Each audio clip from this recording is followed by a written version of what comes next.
1 தீமோத்தேயு 6ஆம் அதிகாரம் 17ஆம் வசனத்தை நாம் வாசிப்போமானால், இவ்வுலகத்திலே ஐஸ்வர்யம் உள்ளவர்கள் இருமாப்பான சிந்தை உள்ளவர்களாக இராமலும், நிலையற்ற ஐஸ்வர்யத்தின் மேல் நம்பிக்கை வையாமலும், நாம் அனுபவிக்கிறதற்கு சகலவித நன்மைகளையும் நமக்கு சம்பூரணமாய் கொடுக்கிற ஜீவனுள்ள தேவன் மேல் நம்பிக்கை வைக்கவும்.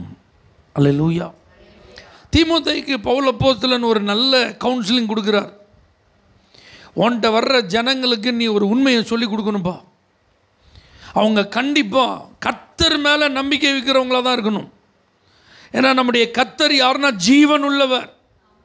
அது மாத்திரமல்ல, நாம் அனுபவிக்கிறதற்கு சகலவித நன்மைகளையும் நமக்கு சம்பூரணமாய் கொடுக்கிறவர். ஒரு அல்லேலூயா சொல்லுங்க. நீங்கள் என்னென்ன நன்மைகளை அனுபவிக்க வேண்டுமோ அந்த நன்மைகளை உங்களுக்கு சம்பூரணமாய் கொடுக்க தேவன் மாத்திரமே வல்லவராக இருக்கிறார்.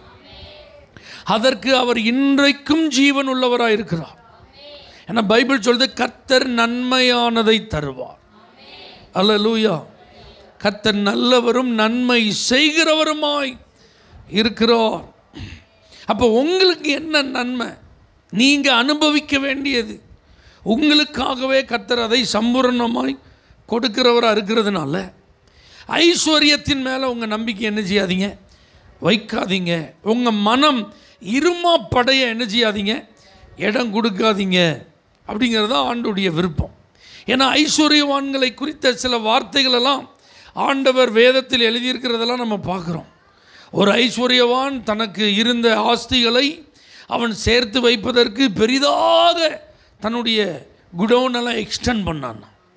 என் ஆத்துமாவே நீ புசித்து குடித்து இளைப்பாரு அப்படின்னு தன்னை பார்த்து என்ன செஞ்சானோ சொன்னானோ.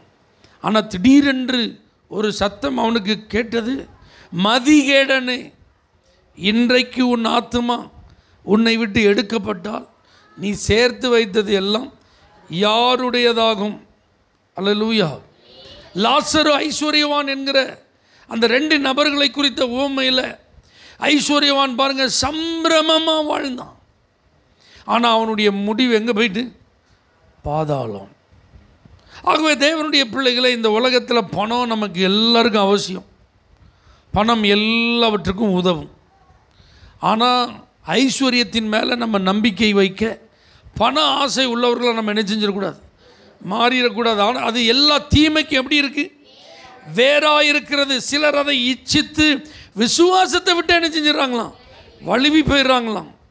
இன்னும் ஒரு வார்த்தை அதில் அழகாக எழுதப்பட்டிருக்கு பாருங்க, அநேக வேதனைகளினாலே தங்களை உருவ குத்தி கொண்டிருக்கிறார்கள்.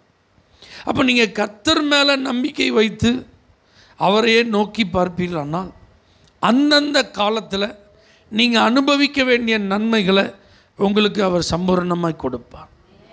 கர்த்தர் மேலே தான் நம்முடைய நம்பிக்கை இருக்கணும் அப்படிங்கிறது நமக்கு நிறைய நேரம் தெரிஞ்சிருந்தாலும் நம்முடைய நம்பிக்கை கர்த்தர் மேலே பெரும்பாலும் என்ன செய்யறதில்லை, இருக்கிறதில்ல. கண்கள் என்ன செய்யுது, வேறு எங்கேயாவது நம்பிக்கை வைப்பதற்கு தேடுகிறது, மனது நாடுகிறது. ஆனால் தேவனுடைய பிள்ளைகள் அப்படி என்ன செய்யக்கூடாது, இருக்கவே கூடாது. அப்போ நீங்கள் கர்த்தரை நம்பணும் அப்படின்னா ஆண்டவர் யார் என்பதை நீங்கள் அறிந்திருக்க வேண்டும். அதைத்தான் இந்த வார்த்தை சொல்லுகிறது, நாம் அனுபவிக்கிறதற்கு சகல நன்மைகளையும் நமக்கு சம்பூரணமாய் கொடுக்கிறவர். அல்லேலூயா. அப்போ உங்களுக்கு கொடுக்கறதுக்கு அவர்கிட்ட பிளென்ட்டியாக இருக்குது, சர்ப்ளஸாக இருக்குது, தேவைக்கு மிஞ்சி இருக்குது. பூமியில் உள்ள எல்லாருக்கும் நான் கொடுக்கணும்ப்பா, உனக்கு அதனால் நிறைய கொடுக்க முடியாது அப்படின்னு சொல்லுகிறவர் அல்ல. ஆமேன். அல்லேலூயா. சொத்தெல்லாம் பிரிக்கும்போது ஆமேன், ஒவ்வொருத்தருக்கும் இவ்வளோ பங்கு அப்படின்னு பிரிக்கிறாங்க. சிலர் அப்பா அம்மா வச்சு பார்க்குறதுனால அவங்களுக்கு எக்ஸ்ட்ரா அனுப்பிச்சிக்கிறாங்க, கொடுக்குறாங்க. இப்படிலாம் உலகத்தில் பாக பிரிவினைகள் நடக்கும்போது, சொத்துக்கள் பிரிக்கப்படும் போது, அதிலெல்லாம் ஏற்றத்தாழ்வு வரும்போது கடைசியில் ஒரு வார்த்தை, எங்களால் இவ்வளோ தான் என்ன செய்ய முடியும், உனக்கு கொடுக்க முடியும், இதுக்கு மேலே எங்களால் உனக்கு என்ன செய்ய முடியாது, கொடுக்க முடியாதுன்னு பெற்றோர்கள் சொல்கிறதெல்லாம் நம்ம கேள்விப்படுறோம். ஆனால் ஆண்டவர் அப்படிப்பட்டவர் அல்ல. நமக்கு ஒரு நன்மை தேவைன்னா அந்த நன்மையை கொஞ்சமாய் அல்ல பரிபூரணமாய் கொடுக்குறோம். அல்லேலூயா. அதனால் உங்கள் நம்பிக்கை ஜீவனுள்ள தேவன் மேல் இருக்கட்டும். ஆமென். ஜீவனுள்ள தேவன் அவர் காலாகாலமாய் அவர் ஜீவிக்கிறவராக இருக்கிறார். பழைய ஏற்பாட்டு காலத்தில் மாத்திரமல்ல, புதிய ஏற்பாட்டின் துவக்கத்தில் மாத்திரமல்ல, இந்த 21ஆம் நூற்றாண்டிலும் அவர் ஜீவனுள்ளவராக இருக்கிறார். யாரெல்லாம் அவர் மேலே நம்பிக்கை வைக்கிறார்களோ அவர்களை ஆசீர்வதிக்கிறவராக இருக்கிறார். எனக்கு கர்த்தர் தான் என்னை ஆசீர்வதிக்கணும்னு சொல்லி உங்கள் நம்பிக்கை கர்த்தர் மேலே இருந்தால் அவர் உங்களை ஐஸ்வர்யவான்களை மாற்றுவார். பைபிள் அப்படி தான் சொல்லுது, கர்த்தரின் ஆசீர்வாதமே ஐஸ்வர்யத்தை தரும், அதனோட அவர் வேதனையை கூட்டவே மாட்டார். அல்லேலூயா. நீங்கள் ஆண்டவரால் ஆசீர்வதிக்கப்பட்ட ஒவ்வொரு மனிதர்களுடைய வாழ்க்கையின் சரித்திரத்தை உற்று நோக்கினால் அவர்கள் கர்த்தரையே நம்பி இருந்தது வெளிப்படும். அவர்கள் கர்த்தரையே சார்ந்து வாழ்ந்ததை நீங்கள் கண்டுபிடிக்கலாம். அல்லேலூயா.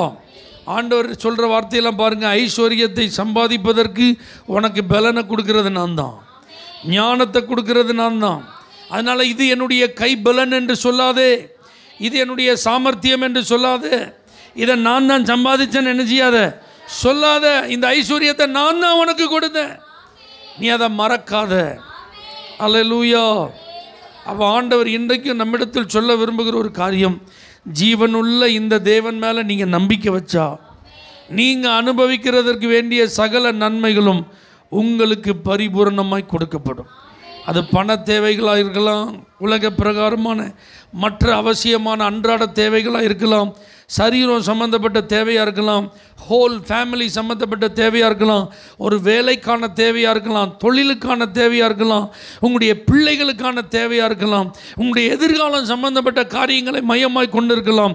எல்லா நன்மைகளையும் அவர் பரிபூர்ணமாய் உங்களுக்கு கொடுக்க வல்லவராக இருக்கிறார். அந்த ஜீவனுள்ள தேவன் மேல் நம்பிக்கை வையுங்கள், உங்களுடைய நன்மைகளை பரிபூரணமாய் பெற்றுக்கொள்வீர்கள். கண்களை மூடி நாம் ஜெபிப்போம். நல்ல தகப்பனே, நாங்கள் அனுபவிப்பதற்கு எங்களுக்குரிய நன்மைகளை நீர் பரிபூரணமாய் தருகிறவராய் இருக்கிறதற்காக ஸ்தோத்திரம். ஜீவனுள்ள தேவன் மேல் நாங்கள் நம்பிக்கை வைத்து எங்களுடைய நன்மைகளை சுதந்தரிக்க கிருபை தார். இயேசுவின் நாமத்தில் பிதாவே. For prayer contact, Pastor J. Kumar, El Shaddai Ministries, 9500252586, Surandai.